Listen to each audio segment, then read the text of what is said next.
A very good evening to you, New England. I'm Justin Michaels. We continue to follow developing news. A major search and rescue operation is underway for a missing swimmer. We're told a young man jumped into a quarry in Milford, Massachusetts, and didn't resurface. Our Nicole Jacobs is live in Milford this evening with more details. Nicole.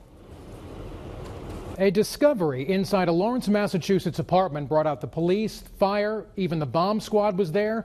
A woman was cleaning out her adult son's apartment today, and she found some items that did raise some concerns. Our Caitlin Flint has more now from Lawrence. Things are calm to NECN. And from Lawrence to Lancaster, Massachusetts, explosions rocked a 200-year-old home there. No one was inside the house on Kilbourne Road when flames broke out just after 11 o'clock last night.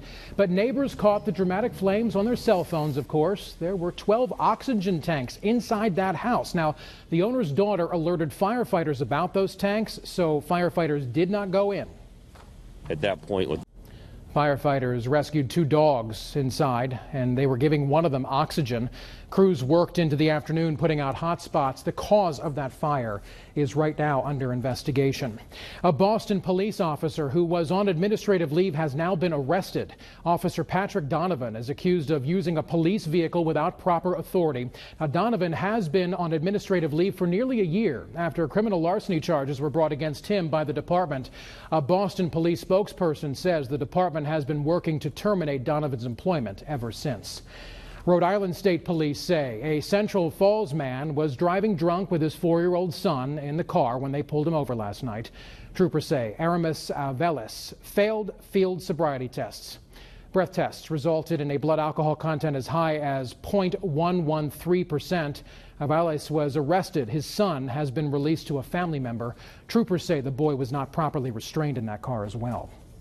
Opening statements are set for tomorrow in the trial of a friend of Boston Marathon bombing suspect Jahar Tsarnaev. Azamat Tziakov is accused of removing items from Tsarnaev's dorm room at UMass Dartmouth several days after the 2013 bombings. He is not accused of having anything to do with the bombings. 2 other friends of Tsarnaev are also charged in the investigation. Their trials start in September. Back here tonight, firefighters are working to contain a wildfire in northeastern Utah. The blaze has scorched nearly 4,000 acres and severely damaged several homes, also cabins. Fire crews are working to build fire lines to help contain the wildfire. So far, there are no reports of injuries. Firefighters in New York City are mourning the loss of one of their own tonight. 40-year-old Lieutenant Gordon Ambelis was killed while battling a 2-alarm fire Saturday night.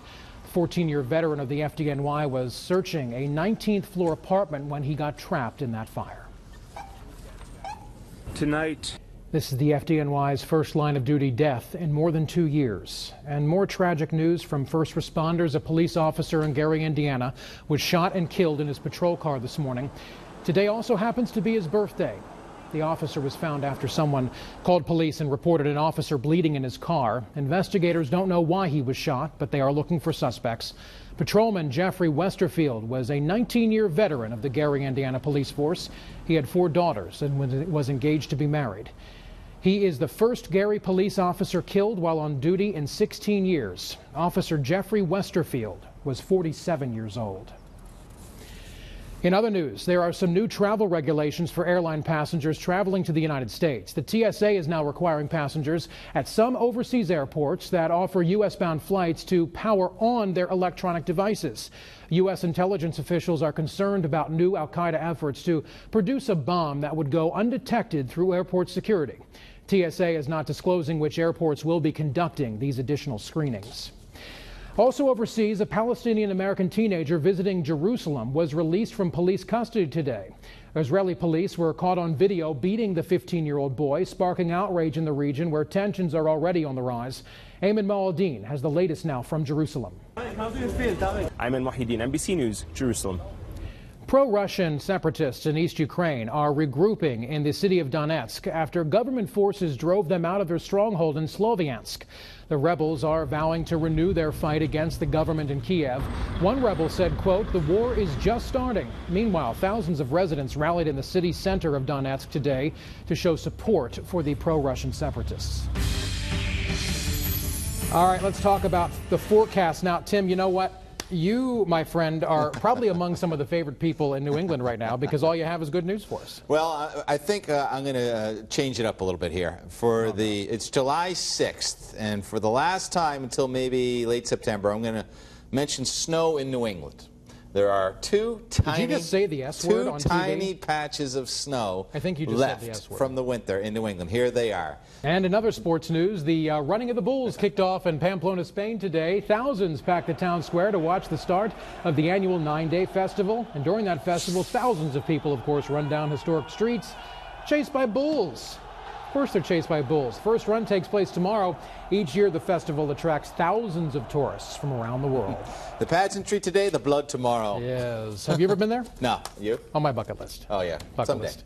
All right. Thanks for joining us tonight. I'm Justin Michaels. I'm Tim Kelly. Thank you for watching NECN, New England's news station. More news coming up.